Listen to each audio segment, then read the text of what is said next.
Me diz o seguinte. Por que nós precisamos de uma autópsia deste cadáver?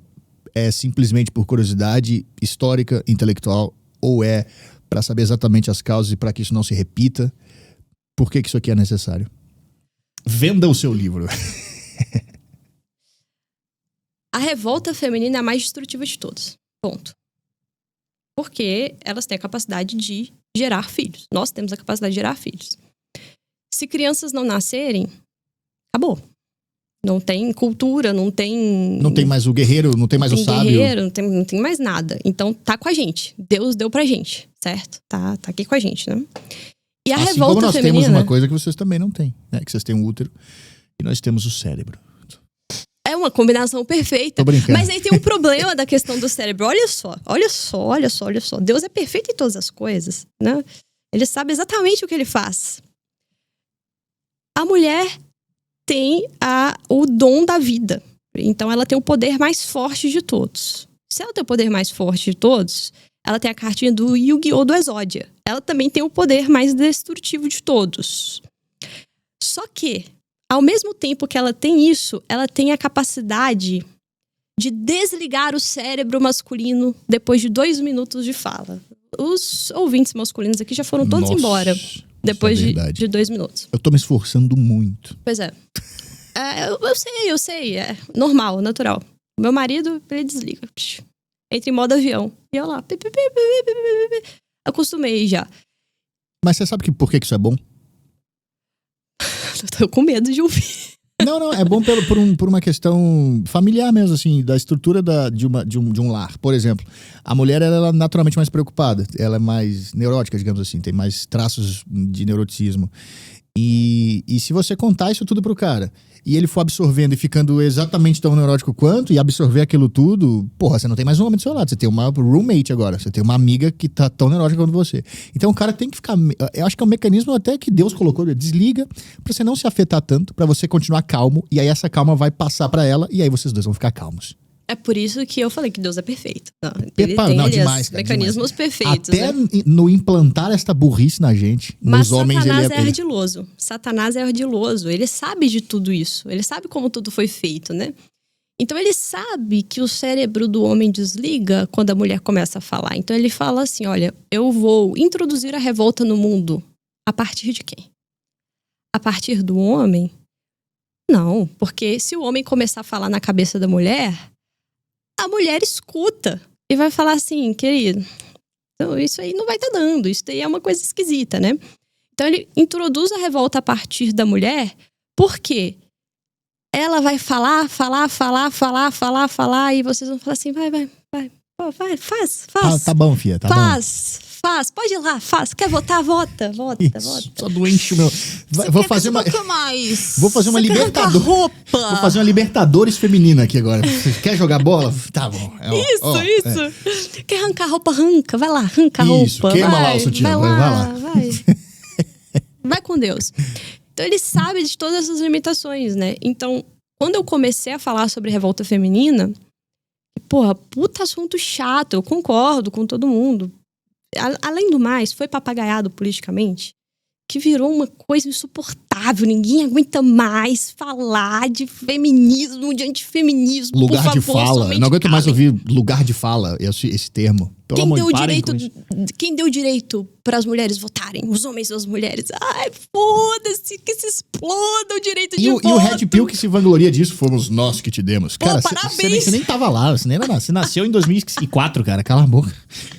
Isso não é uma vantagem, amigão. É, exato. Você acha que se você tivesse naquela época, você seria um dos líderes pra decidir? Você ia ser um camponês, cara. Você tá lá cortando cana, fica na sua. Pelo amor. Então é chato pra caramba. Mas é a revolta mais destruidora de todas. Então, assim, os homens que têm o cérebro... Porque, olha, vamos ser bem sinceros. A maior parte dos filósofos são, de fato, homens. São, de fato, homens. Não tem discussão aqui. Lógico, tem grandes mulheres filósofas pra pagar o pedágio aqui. Mas a maior parte são homens. Isso aqui, cara, isso aqui é uma questão filosófica densa e complexa. A questão sobre a natureza feminina, isso era discutido por homens. Platão, Aristóteles, padres da igreja, renascentistas. Isso passou pra mão da mulher na modernidade. E aí deu uma merda que deu. Chama os homens para rediscutir isso de forma normal, de forma filosoficamente embasada. Não pode deixar na mão da mulher isso. As mulheres não podem ficar discutindo a questão da mulher sozinha. Não existe isso de lugar de fala, não. Quem é filósofo, quem sabe fazer filosofia, vai discutir questões filosóficas complexas, os universais complexos. Se a natureza da mulher é uma dessas questões. Isso. Morreu, o feminismo já morreu, galera. Pode pegar e estudar, ninguém vai falar que você é um machista porque tá estudando isso. Ninguém liga mais, as mulheres já não são mais nada. Se falarem, passa um batom. Não precisa nem passar o batom, só fala assim, não, eu me sinto como uma mulher, então eu posso falar sobre isso. Já passamos desse ponto. Volta para uma questão originária, essa é uma das vantagens do colapso e da dissolução. Volta para a questão originária, para as bases filosóficas, e bora estudar esse negócio de uma forma consistente. E lógico, as meninas todas lindas que também estiverem ouvindo, aí melhor ainda, né? Começar a partir de, por exemplo, Edith Stein, é um bom começo e tudo mais. Então aqui tem uma proposta de estado da questão sobre a natureza feminina. E tem, por consequência, uma discussão sobre o movimento político feminista. Mas é um acessório menor dentro de uma questão maior. Vendi bem? Eu acho que eu vendi. Pra caramba. Cara, você falou uma coisa interessante. Eu tava discutindo com a Amanda esses dias sobre essa questão do lugar de fala, né? Então a gente vê, por exemplo, posts no Instagram o novo Papa fala para não sei o que, para você manter o seu casamento. Aí os comentários mais curtidos são assim, mas o Papa não casa, o Papa nunca casou, por que ele tá falando de casamento? O que esse tipo de raciocínio pobre, né, animalesco, denota? Que as pessoas, que só restou intelectualmente para as pessoas a experiência anedótica, só. Porque não tem mais a cultura para ensinar arquétipos, enfim, através de contos, de parábolas, de mitos e até da Bíblia. Isso, a pessoa nunca teve contato com cultura. A cultura não faz o papel mais de ensinar a pessoa narrativas humanas que não são a dela. Então, o que sobra? Você só pode falar da sua própria narrativa, do lugar que você nasceu. Então, assim, e um sintoma disso é o cara chegando no Instagram e comentando, mas o padre nunca casou, por que ele tá falando de casamento? Então, assim, é o tipo de coisa que dá raiva e pena ao mesmo tempo, de você ver a pessoa num estado de confusão tal, que ela chega a comentar isso, achando que tá sendo, uau, olha, eu percebi uma coisa aqui. Então, é a sociedade do identitarismo, né? Você só pode falar da sua própria vivência, a cultura não é mais um meio válido de se entender a humanidade. Foda-se que você leu Aristóteles, foda-se que você leu Tomás de Aquino, foda-se que você leu Shakespeare, por exemplo, sei lá, literatura russa, sei lá, grega e as tragédias, enfim. Isso não é mais visto como uma maneira válida de aprender sobre o ser humano. O padre ficar a vida inteira lá também estudando e se dedicando, também não é uma via válida para conhecer o ser humano. Se você não casou, você não sabe falar sobre casamento. Se você não é mulher, você não pode falar sobre mulher. Se você não é trans, você não pode dar pitaco sobre trans. É curioso, né? Sabe o que é isso? Isso é um retorno ao bárbaro. Literalmente um retorno ao bárbaro. Porque antes de existir a descoberta da natureza, no sentido clássico da natureza, só existia o modo de ser das coisas.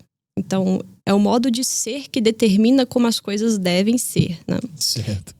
Ou seja, o que são as mulheres? Eu observo as mulheres e o modo de ser das mulheres é menstruar. O modo de ser dos cachorros é latir. Se tem um cachorro que não late, ele tá errado porque eu sei que o modo de ser do cachorro, a partir da experiência, somente da experiência, é aquele modo de ser. E claro, sempre existe um modo de ser supremo que está vinculado a forma que o Deus daquela tribo, tal, definiu lá no início dos tempos. Então, o modo de ser daquela tribo é o certo em decorrência comparativamente ao da outra tribo, porque este meu Deus é certo e o Deus da outra tribo é um demônio. Como que eu decido quem tá certo ou quem tá errado quando há um enfrentamento?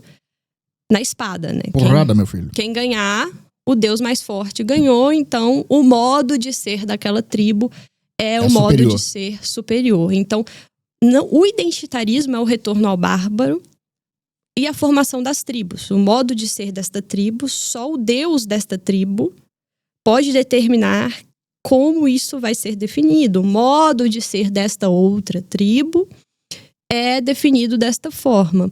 E aí você usa a palavra Deus e a gente volta àquela coisa. Que essas tentativas de matar Deus e de ter digamos, um repertório moral e etc, etc, de como se viver, ele sempre tende a retornar ao tribalismo e, portanto, a um Deus primordial que vai ditar tudo que você tem que fazer. Então, toda tentativa de matar Deus, o cara vai encontrar com um Deus, só que um Deus falso, no fim das contas. Mas, assim, ainda assim, uma figura de Deus. Transcendente, necessária. Isso. Sim. Eu retorno ao bárbaro, e o retorno ao bárbaro é o impedimento da filosofia.